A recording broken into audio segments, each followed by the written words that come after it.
everyone to It Starts with Mom, live from Atlanta. My name is Lori Wilson. I'm a mom and an anchor at WSB TV. I'm so glad that you guys found us despite a few technical issues. That is a sign of the world we live in, right? And that's really what we're talking about today, kind of the last few months that have been extremely challenging as we kind of face the COVID-19 crisis. It's more important than ever that we come together in moments like these, that we support moms, support babies, support families, and that's why we are here today. We are launching a series of conversations right here in Atlanta that are going to address some of the biggest challenges that we as moms are facing right now. Hopefully throughout this hour, you guys feel empowered and you know you're not alone and that you have support when it comes to navigating these challenging times that we are in. We're diving into a subject today that's impacting all of us who are working moms, right? How to create mom-friendly workplaces despite COVID-19. I mean, we have to not only be mom, employee, wife at times, right? We have to be educators now too. We are professional teachers, making sure that our kids are, and technicians, right? That the online stuff is working, that they're learning what they're supposed to. So that said, we also have to remember to take care of ourselves, right? If there was an applause button, I would press it now because that is for you, moms. I am so proud to partner with the March of Dimes, our sponsors, to bring you this discussion today. You know, moms and babies are really facing an urgent crisis. The US is the most dangerous place in the developed world to give birth still. March of Dimes, though, on our side, leading the fight for health for all moms and all babies. They try to advance research, affect healthy policy change, and then provide care and support programs like this for moms, babies, and families. So I want to thank you guys so much for finding us, for joining us, and for the very first conversation of It Starts with Mom, live from Atlanta. So I'm going to go ahead and get started by introducing today's panelists. Joining me now, Amy Boring, Keisha Duck, and Tracy Hornfeck. Welcome, ladies. Thank you guys so much for being here. You guys are professionals, leaders in our community, and I hope we can get some insight into how you guys are juggling this COVID-19 crisis and the new challenges that we're all facing. I want to start by introducing Amy Boring, and forgive my looking down, but I want to make sure I get all of our panelists' accolades correct. Amy Boring is a mom and senior associate at King & Spalding. She's a member of the firm Special Matters and Investigations Practice. She's co-founder of King & Spalding's Victims of Human Trafficking Pro Bono Clinic and Controlled Substances Working Group. Amy and her husband Chuck have 4 children, ages 2 to 16. So welcome, Amy, so much for being here today. We're glad you're here. Also joining us today, Tracy Hornfeck, mom and vice president, U.S. controller at Equifax. At Equifax, Tracy oversees controllership responsibilities for both corporate and U.S. organizations, as well as numerous operational areas. Tracy joined the March of Dimes Atlanta board in 2013 and continues to be an active member. Tracy and her husband Matt have 3 young girls. Her eldest daughter Regan was born prematurely at only 3.5 pounds. So Tracy personally understands the importance of the March of Dimes mission and, of course, the care that her daughter received. Because of that, Regan is now a happy and healthy preteen. Welcome, Tracy. And there's a lot more to it than that to keep a happy and healthy preteen. So I want to know some insight in that when we're done here. Our third panelist, Keisha Duck, mom and vice president of talent, learning, and culture at Cox Automotive. Keisha and her team are responsible for global learning, talent, organization solutions, and culture at Cox Automotive. Keisha and her husband Kevin have a son and twin daughters. Oh my, their twins were born prematurely, but are also happy and healthy now. So welcome, Keisha. I'm so thrilled to be having this conversation with all of you ladies. I think all of us can relate when I say that the way that we conduct our lives, the way that we live our lives now, it has dramatically changed since the onset of COVID-19, especially for moms, right? We are normally already doing the planning, the organizing, making sure that we're responsible for the socks and everything else that is required in family life. And we still have to meet our professional goals. The lines between motherhood and our careers are blurred right now and could be indefinitely. Life, work, all happening under the same roof. So that said, our panelists, I want to pose our first question. How do you balance being a mom, now a teacher of real schoolwork, and also being a professional? And Keisha, I want to go ahead and start with you. Twin girls and a boy. How have you balanced it? I don't know if there is a balance, Lori. I mean, I think you said it perfectly. There's a blurred line between the professional and the personal life that goes on. And I found for me that it's trade-offs. You make trade-offs in terms of what you do, what you compromise with. And, there are times when we go out 3 nights a week, or it's make your own dinner that night because I just have things going on with work and they understand that. And, I don't take it personally when they want to make your own dinner night more than they want to have me cooking, but that's fine. So we do that, but it's finding the trade-offs and being okay that, laundry sitting in the laundry baskets and they'll grab the shirt they need when they need it and figure it out. I mean, I'm lucky my kids are older. So, and I say older in the sense that they're 10 and the twin girls are 10 and my son is 13. So they're self-sufficient in a lot of ways to be able to do things, even though at times they act like they aren't. And I've also figured out how to create that balance to a certain degree around this home office situation, because it's really hard. I mean, you have your phone sitting there right next to you. So what I've done for myself even is say, I leave my work phone during non-work hours in the office. So I have to make a conscious effort to go into the office to look at it. So I haven't given it up completely. So I still go in the office and I look, but I'm very selective in terms of the emails I respond to. So it makes me feel better with a peace of mind to at least see the emails, but most of them, 95% of them probably can wait to the next day. And then I just selectively respond to the ones that I feel like need an immediate response or something like that, just creating that balance so that I don't feel like I'm always glued to my phone during non-work hours, because those lines can get blurred really quickly. And then, as most of us do, I just try to give myself a little grace. I mean, understanding, I read a great article probably right at the start of the pandemic about the fact that it's okay to be an okay parent. And I'm taking that on like all the way. So I get it. And we just do what we need to do in the household just to make things work. It's interesting. You bring up an interesting point, because I feel the same. Like, I feel like I'm much more kind to myself now because I'm literally giving myself that moment to say, you know what, if it's not perfect, it's okay. Like, I'm going to do my best for my kid and for my job. And we're just going to keep going, as you said. And setting boundaries is also what I heard from you, like setting that time aside to look at those emails and then stepping away as well. It's very, very important. Tracy, I want to go ahead and pose that question to you, that same question about kind of balancing being the professional, the educator, mom, all at the same time.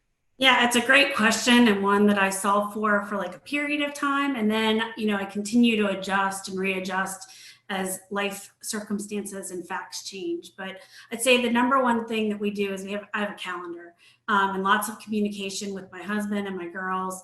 So the calendar is very detailed. So we know who needs to go where, when, which parent's responsible for which activity, includes ordering groceries, picking up the groceries, who's responsible for the laundry, who's in charge of school for any given day, or driving the kids around to any of their limited activities that they may have. But I also make a conscious effort of blocking my calendar at work. So when it's my turn to have some home duties, I'm very diligent about protecting that time. I try to choose time where I don't think it will be as active at work, so that I'm not coming back to a mountain of issues, and that so that I can be present for the girls, right? So, I help them with their school or serving as now IT tech. But when I'm, at work, then I'm very protective of that time just as well, right? So I make sure that I can be there for my team, make sure that I'm there for the meetings that I say that I'm going to be there for. I address issues and anything else that, might require some time and thoughtfulness. And, I found now that I'm a great negotiator with the girls, whether it be for technology time or gum or a treat or whatever, just so I can focus. Additionally, you know, we're a team here, and my husband and I, when we kind of started all of this, we sat down with the girls and said, everyone needs to pitch in. It's, you know, for my oldest, helping her sisters with PE and art in the spring when we didn't have childcare anymore, to, you know, all the kids pitching in and making lunches. You know, I can't say there might have not been a tornado in my kitchen afterwards, but I dealt with that after hours. It was nice to get fed and not have to worry about it, and the kids had fun with that. And, you know, which is very unlike me, but, you know, under all the circumstances, I've been asking for help. And it's amazing how many people want to help you. Church friends, neighbors, you ask it, you name it, I've asked for help. So it's been especially great, you know, when I have an important meeting or need to concentrate on something, you know, when I couldn't find meat, you know, we were having problems finding meat or cleaning products, you know, reached out to different vendors, and they suggested different local vendors where you could get meat, or, hey, if you go at this time to Target, you can get some cleaning wipes. And then just trying different things, creativity and how we approach this. And as we entered the fall session and knowing that we were going virtual, you know, last year was not the best end of the school year for our family. You know, we're a pretty social family. So I got ahead of it and talked to some families and paired up my two older girls with a family that had girls similar ages as us, and then my youngest as well. And we've, you know, hired her a teaching assistant just to be able to navigate all the virtual world that they live in. And it's been, you know, wonderful. The kids love being with their friends. They love learning again and being in charge of their virtual learning. They pack their lunch, they get dressed nicely. We do the whole 9 yards. And I have to say, last week was our week that we did not participate as a pod family. This week we are the pod family. But last week I had kid freedom from like 8 to 2:30. So that was just amazing. And then to second what Keisha, you know, was saying before, it's just being flexible. What works for 1 week might not work for the next. So we're very flexible and, you know, kind of reset almost every night to figure out the next day. And then positivity. You know, some days are really great. They're great. And we're proud of the girls and the way they handled things and got a lot of work done, got a lot of home stuff done. But there are some days where it's not so great, right? We've got some fights going on. We've got some misbehavior. But, you know, we're all doing the best we can do. We're human and we're not superheroes. And we kind of just try to remind each other of that as we move forward.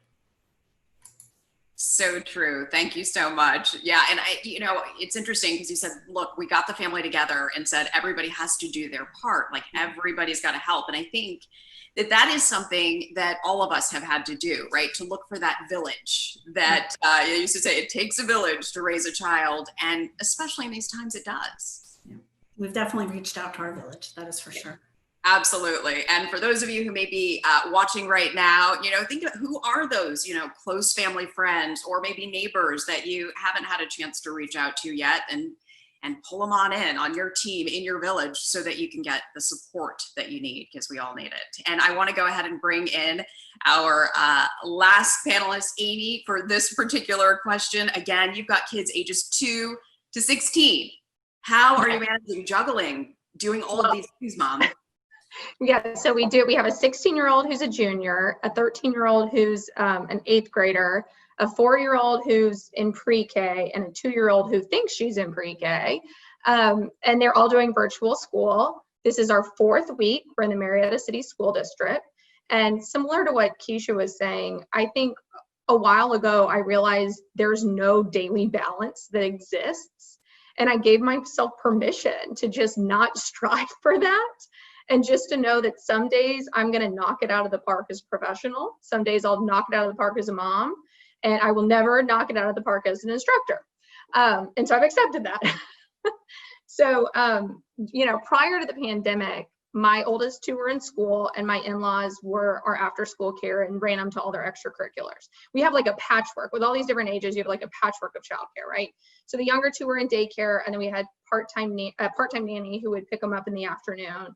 And then my husband and I would try and be home at 6 in time for dinner. Well, obviously, just like everyone else, when the pandemic hit us, all of those options went away. So my husband and I just sat down and said, okay, every day was a new schedule, and we would divide it up like, you have 2 hours of work, I'll have 2 hours with the kids, and, you know, switch and vice versa. Or we would say, okay, you do the morning shift or you do the night shift. It was just constantly evolving. I was very upfront with the firm. I live in a billable hour world. And so I just said, look, this is what I can give. I'm sorry, I guess. I didn't really apologize for it, but just said, this is what I can give right now. And they were very understanding about it. And so we probably did that for 4 weeks until we finally said, this is unsustainable. And we really reevaluated what we wanted to do. And we ended up going the nanny route. And we found a nanny who had the similar kind of social distancing expectations that we did. And it was a little more expensive or a larger financial commitment than we wanted to give at the time. But, and this is how I've always viewed childcare and anything I can outsource, that it's an investment in me, it's an investment in my kids, it's an investment in my husband. And truly, I am a better mother and human all around if I can engage in my job, because I like my job. So I want to do that. So now we're in virtual school, and we actually have 4 older kids here. So I have my 2 kids, my nanny's daughter, and my nanny's niece, and they're all doing virtual school together in the basement. We've taken what was a game room and, you know, put desks in there and monitors and keyboards and whatever. And then the second thing we did, so we have a dedicated space, right? My big kids needed to be away from my little kids. It's just chaos when they're all in each other's space. So we did that. And then I, similar to, you know, how Tracy was saying, they sat down and talked about expectations. We sat down and I insist on a routine. And so we mapped out for each of them, this is what you're going to do. And when they have breaks, they're not on iPads or TVs or anything. They're doing chores. So, you know, they take the dog on walks and they unload the dishwasher. It's the same every day. So it's not like, hey, you need to do this. It's like, you know what you need to do. And then my expectation is that when I'm off work, those things are done. And if they're not done, fine, but no TV, no iPads, you can read and do your chores. So that's how we've done that with them. And it's kind of working. My 13-year-old, the new things, there's always a new challenge. I need to figure out how to keep him off YouTube while he's doing his Zooms for class. So let me know if you have solutions for that. And then the next thing is I think this is similar to what Tracy said. We allow ourselves to have bad days. And we say, okay, today was bad. How can we do better?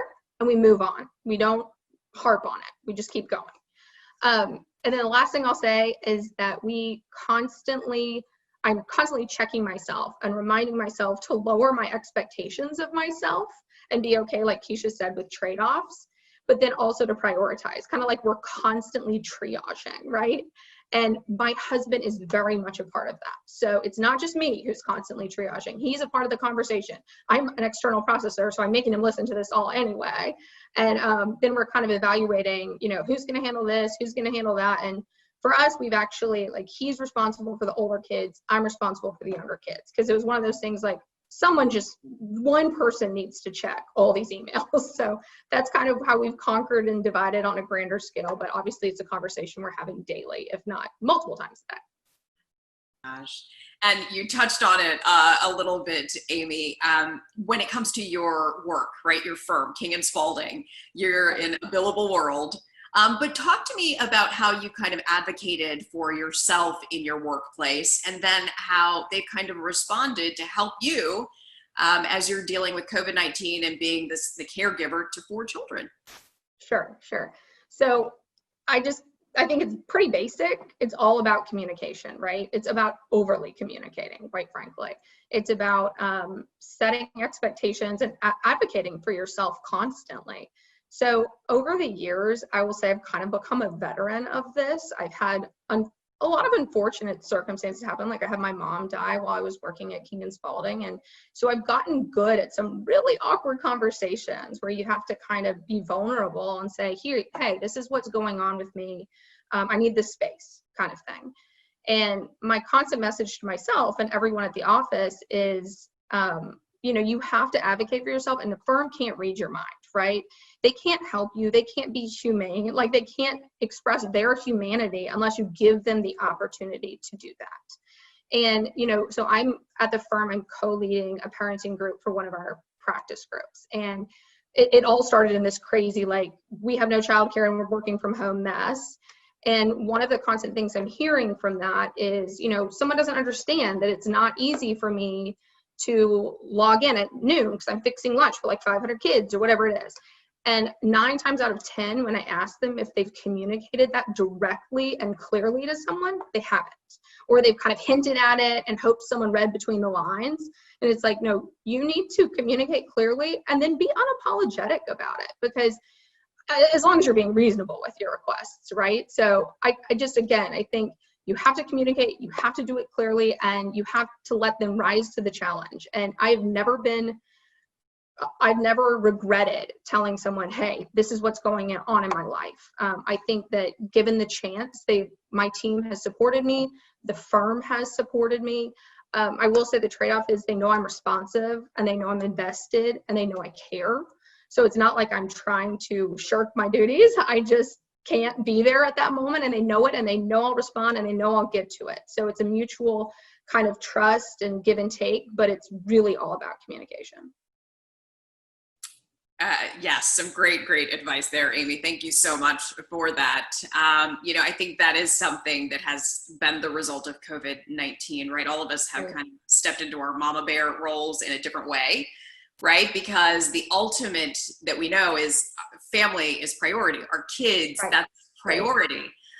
We can't even perform at work unless we know they're okay. So you do have to step in and say, look, this is what I can do. This is what I can't. And I want to bring Keisha in on this now, because Keisha, you have a background in human resources. And so what kind of advice can you share for the moms that are watching about really advocating for yourself in your workplace? Well, Amy said it really, really well. I mean, all of the things that she brought up is what we communicate to our employees. So about, you have to be able to speak up. You got to communicate with your leader. I'm lucky to work for an organization where immediately when the pandemic happened, but even before that, we told our employees that take care of yourselves and your families first. So we were proactive to let our team members know that we want you to do this. And we know through this pandemic, it is hard.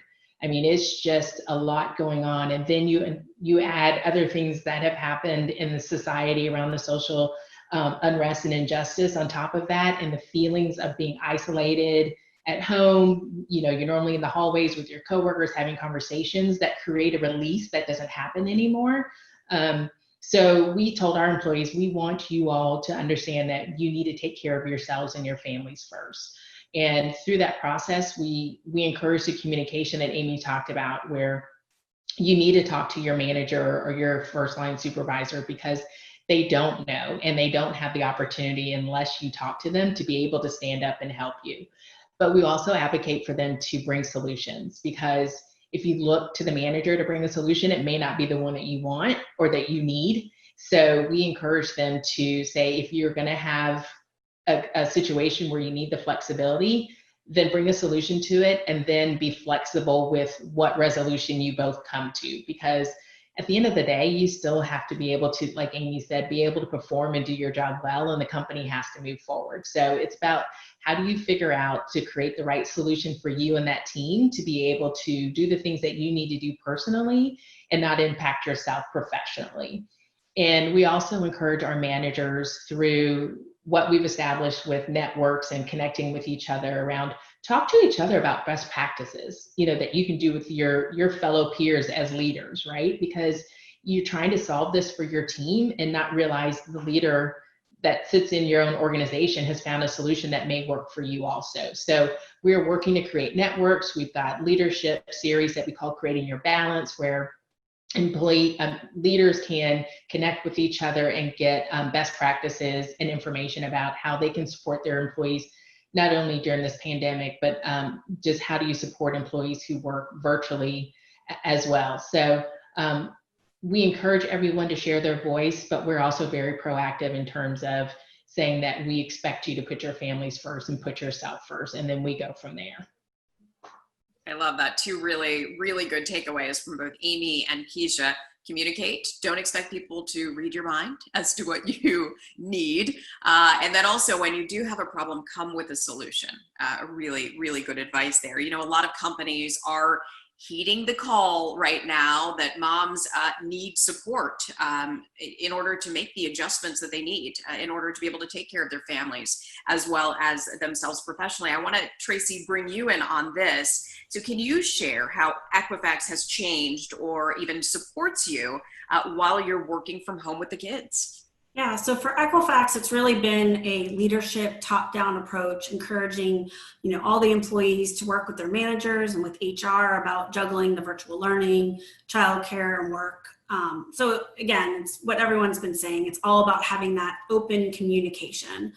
Additionally, the company's done a great job. They've set up a COVID-19 response center that gave parents content on promotion, like promotion work, like work-life balance, entertaining and educating kids while you're working from home.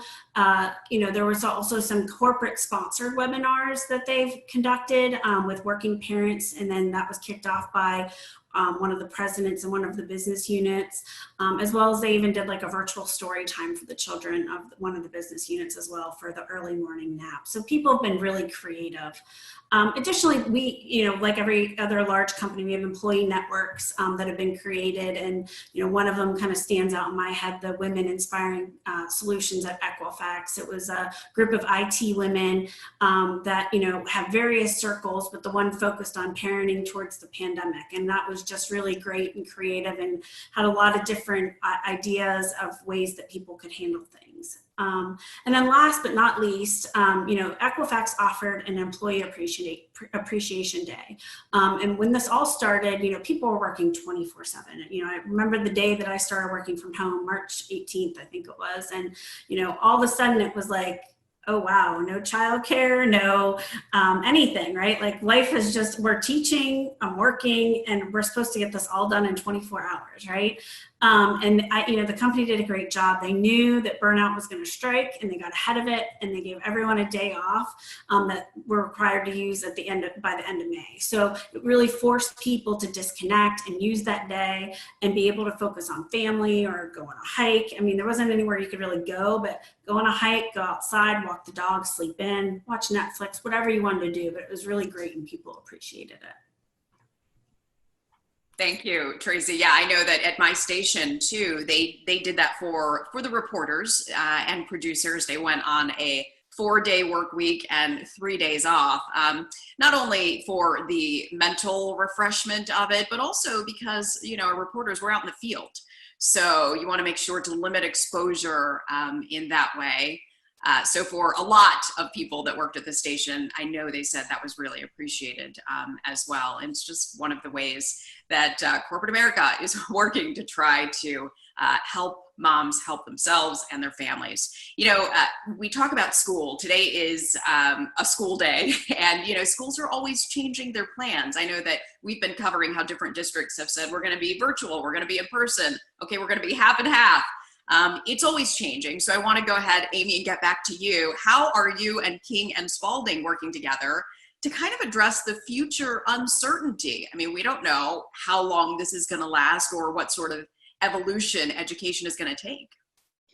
Well, I feel like I'm going to refer back to my last answer a lot, that it is all about communication still, and it's about keeping that line of communication open and knowing that things change, circumstances change. The message I sent a month ago to my partners and said, I'm having these limitations, have changed. They're a little bit different. And then they're also different because I have to pick up one of my daughters from cross country every day because she's still doing cross country. So, that's changed, and there's certain times I can't take calls there too. But I think kind of referring back to what Keisha said, it's partly about the messaging from the top. And so we have had a lot of great messages as we kind of enter this school time that really encourage people like, hey, speak up, let us know what's going on. We want to be there for you. We want to support you. And we also want you, similar to what Tracy and Keisha are saying, to take some time off and kind of have a vacation and recharge your batteries kind of thing. And so I think that that's the big message. But something I'm really excited about that we're going to be rolling out soon is kind of a communication to partners that say, hey, You know, you have associates, they have kids, they may not be comfortable having this conversation with you. So maybe you should start it. And maybe you should think like, hey, is it okay with you if we have noon calls every day, or are you fixing lunch for kids? You know, just start the conversation, because here I feel comfortable raising these issues, but a lot of people sit there and they don't. And similarly, there's going to be a communication rolled out to associates. It's kind of like, hey, we're trying to prime them, you know, like have these conversations. This is a safe space. We want you to be able to communicate what's going on as we head into this great unknown of this new school year. So again, it's communication, but I am excited that we're trying to prompt some of that communication. And then of course, like everyone else, we have these groups where we're talking about that and dialoguing it. And I know that because I see that our senior leaders are dialing in and listening and processing the challenges that moms and dads are facing right now. Yeah, we can't forget about our dads. And Tracy, I just want to give you just, you know, a minute or so to kind of address that same question as it relates to kind of uncertain school schedules. Yeah. So, you know, I've been taking the lead from our Equifax leadership team, and I've told, you know, all my employees will be flexible, right? I'm living it with them. So I think that makes it easier for them to know I'm going to support and advocate for them. And, you know, I make sure I'm sharing my experiences with them too, the good, the bad, the ugly, so that they know that it's not just them, you know, we're all in it together. And I urge them to take days off, or get offline early when I can kind of see the burnout bubbling over, and to just communicate what they need, right? If a certain week things are more home focused, that's fine. Block your calendar, let people know you need to adjust meetings, but communicate, you know, what you need, and it will make it happen. And, you know, my team's done a great job. We're a deadline driven organization, but, you know, they've had multiple projects and pushed everything along virtually, as well as, you know, gotten everything closed and, you know, done a great job of partnering with finance and IT in the business, not missing a beat. But, you know, I believe we stay focused because we've stayed connected. We bubble up issues early, often they're personal and professional. You know, we've had great change agility just by having those connection points and knowing, hey, this isn't going to work. We're going to need to pivot and do this. And then about bringing some levity, right? So I found that, you know, the memes that are on the Facebooks and, you know, out there on Google, you know, I send those out to the teams and make kind of fun of our current living situation, because the reality is all of us are sitting in our houses doing the same thing, you know, together. So you might as well laugh at it, because it's, you know, otherwise you'd cry, I guess. Tracy, I love that. Keep a sense of humor, right? We have to. If you don't laugh, you'll cry. And I want to get Keisha, if you can just give me a little bit about kind of how at Cox you're working to kind of deal with the uncertainty of school. And then I've got a follow-up question for you, Keisha. So just a little bit there about that. Sure, absolutely. So similar to what Tracy and Amy are doing, we have the flexibility built into the schedules for our team members around the flexible work schedules, which were already in place, but we got more structured and more creative with what we were offering, because prior to, individuals did it more on a one-off basis, kind of just checking with their manager about a flexible work schedule. But we've created internal site similar to what Tracy was talking about, where it's a resource for employees to talk about all kinds of information related to flexible work schedules that they can do in terms of like compressed work weeks or flexible start and end times for their day. Messaging came out from our CEO around the fact that on Wednesdays, he has created block scheduling for the team outside of whatever, you know, you may have created with your manager. So we have core hours from 11 to 3. So anything prior to 11 o'clock and after 3 o'clock are reserved for you. So if you want to read emails, if you want to run to drop your kids off or go see an event or do whatever it is you need to do during that time on Wednesdays, coming from the top down, our employees don't feel the pressure of having to ask. We just did it for them and said, use this time however you need to use it. And so we created our own block scheduling. So it's things like that we're trying to help them adjust through the work that they're trying to manage and balance with their families. And that's an awesome idea. And for those people who maybe don't have a workplace where they've created these opportunities for moms to get done what they need. And I think the other thing too that all of you have talked about is really just advocating for yourself, right? If it's something you just can't get there because you got to deal with something with the kids, just talk to your boss, talk to your manager, make sure that you keep an open line of communication, because nobody's gonna be able to say, oh, she looks stressed, maybe she needs a day off. I wish it worked that way, but that's not how it works. I wanna go ahead and just follow up, Keisha, with another question as we're coming to a close.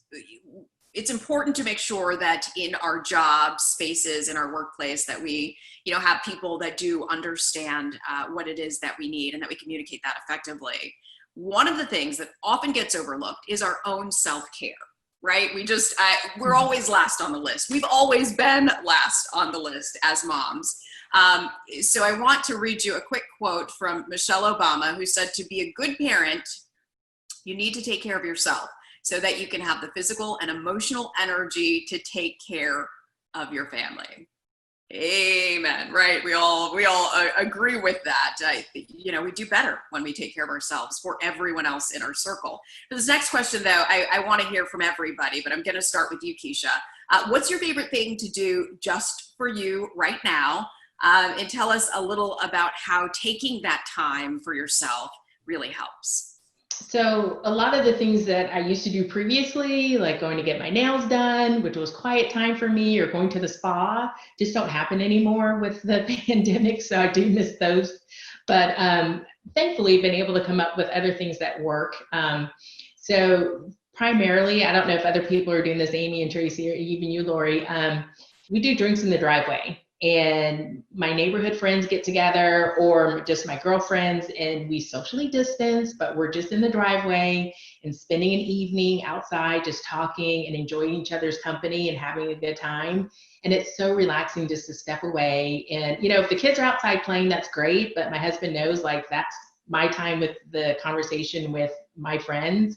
So if the kids come up and say, Mommy, what's for dinner? And I'm like, I don't know. Did you ask your dad what was for dinner? So it's creating those times. And then we've also done, even though it's still a family thing, it makes my heart feel good. It warms my heart. We do a family game night with a neighbor down the street, but we do it virtually. So we both bought the same game, bingo, and we play bingo and we put up iPad and do FaceTime. And so we're there playing bingo with the family. And that's fun for me because I'm with my family in times of not running a kid to an event or trying to help with homework, where we're just relaxing and having a good time. So those are some of the things that we do. And then I still play tennis and get out there on my own and get that exercise in. I would say I was really active in walking when this pandemic first started. I was great. And then, like, it rained one day and it just, everything stopped, but I will get back to it. I'm laughing because that is exactly who I am, right? Oh my gosh, there's a raindrop, and then, like, my streak of exercise, all the momentum out the door. So I understand, but you're right. Exercising, things like that, even if it's just taking a walk, can really be good medicine for the soul. I love the idea of your virtual driveway drinks and all that. I can't wait to hear what everybody else says. Amy, I'm going to go ahead and go to you next. What's your favorite thing to do for yourself right now, and how does it help? Sure. Well, similarly, I was being really good about walks at the beginning. I even jumped on the Peloton bandwagon, and so I would have said that a while ago, but I actually broke my ankle during all this. So that was, like, really a long streak without exercising, and now going up the stairs too many times, I'm sore. So I've actually been trying to give myself a lot of grace on the exercise front. I mean, my ankle's healed now, but sometimes I think we're like, we have to exercise, we should exercise, and that then stresses us out even more. So I'm trying to be like, it's okay, you'll get back to it someday. But what my husband and I had done at the beginning was, on each day of the weekend, we would give each other just an hour to do whatever we wanted without kids. So for me, that was, we have a national forest across the street from us. So I would just go hike and, like, call my best friend or call my sister. So that's what I was doing before I broke my ankle. So the thing I have to say now is therapy. So I started going to therapy 4 years ago when my mom died, and I make it a regular thing. It's my hour to talk to somebody about myself, and that's it. And she says to me, like, you're kind of crazy about this, like, calm down, or, this is totally normal. You're doing great. It's okay. And I just treated it as kind of like regular maintenance on my mental state. So every time I go in, I schedule another appointment, and I really look forward to that time, and I feel recharged and recentered and re-energized, even though, I don't have a personal tragedy going on right now, but it's really helped me just kind of muddle through this. Absolutely. And I think that, you can say you don't have a personal tragedy, but we're all kind of experiencing this massive change to our lifestyle, right? Like restricted where we can go, what we can do. So I'm with you there when it comes to therapy, just being able to get it all out. And and the walks too. I mean, again, I think it's therapeutic. All of these things that you ladies are doing, the important thing is to think about what it is for you that will give you some pause and replenish your soul, especially, it's got to be more than the 3 minutes that you have in the bathroom, which is sometimes yours and sometimes it's not. We know that. All right, Tracy, I'm going to end with you with that same question. Yeah, so I will tell you, I wake up really early in the morning and I go on a walk, and it's like either 45 minutes to an hour, and I cherish that walk, and I take the dog with me. Even if it's pouring down rain, I don't care. I'm like, to drag that dog with me through the rain. Even thunder and lightning, I've done it just to get out of the house for a little bit. And it really centers me for the day. So, most of the time, or some days I walk by myself, and before the pandemic, I walked by myself pretty much every day. And during that time, I would just plan out the day or clear my head. But then since the pandemic, I have some neighbors that I walk with, which is actually really fun. We have our time to share funny stories about the day before, or kids or husbands, dogs, whatever it is. And those socially distanced walks during that time of isolation really saved me. And will definitely be something I will remember fondly during this time. But ultimately those walks, they just put me in a good mood. They give me some positive endorphins going into, the day, and it's my time, and it's important because every other day, just like everyone else, is focused on somebody else's needs. Additionally, I'm not clinically OCD, but I call myself OCD, and all my husband and my kids and my friends would tell you probably maybe I should go get, looked at. But, I have done projects after project of cleaning out rooms and closets. I love to organize. So, I've kind of taken portions of days to just go do that, so that, I just felt organized, and getting ready for the pod classroom was fun for me a little bit. So, and then, lastly, from an emotional state, one of the things I really do enjoy doing is donating my time, for greater causes. And I've been very active with the March of Dimes. So we still found ways to participate in the virtual walk as a family. And then over the pandemic, and just prior to it, I guess I joined the National Charity League. And so it's been great, working with smaller charities and spending time doing things that help others, in our local community, socially distanced things that we could do, whether it was painting rocks or, dropping bagels off, or whatever it was, things that we could do, that would help us feel a little bit less isolated and just feel like we're able to give back. Lots of donations, things like that. But then, I would be remiss not to mention that I too have had a Netflix binge here or there. I am only human, so that's been great as well. So. I laugh because I feel like I've done every one of these things. And for those of you who haven't tried it yet, even a Zoom party, right? Drinks, Zoom, your girlfriends. Hey, why not? We do whatever we can during these times. But I've so appreciated hearing from all of you guys today. And, for me, it's a cup of coffee in the morning and just being able to sit just for a few minutes and just appreciate, sit in gratitude and think about those things that matter. I hope that you guys have good endorphins from participating today, because this was a good discussion. And as we wrap up, I just want to thank you guys so much for participating in the first It Starts with Mom live from Atlanta. A huge thanks to our partners and sponsors, Cox Automotive, Equifax, King & Spalding, and of course, WSB TV. So I hope everybody who is watching feels a little more inspired, a little less alone. Know that you have a lot of support around you as we work to continue navigating this COVID-19 pandemic.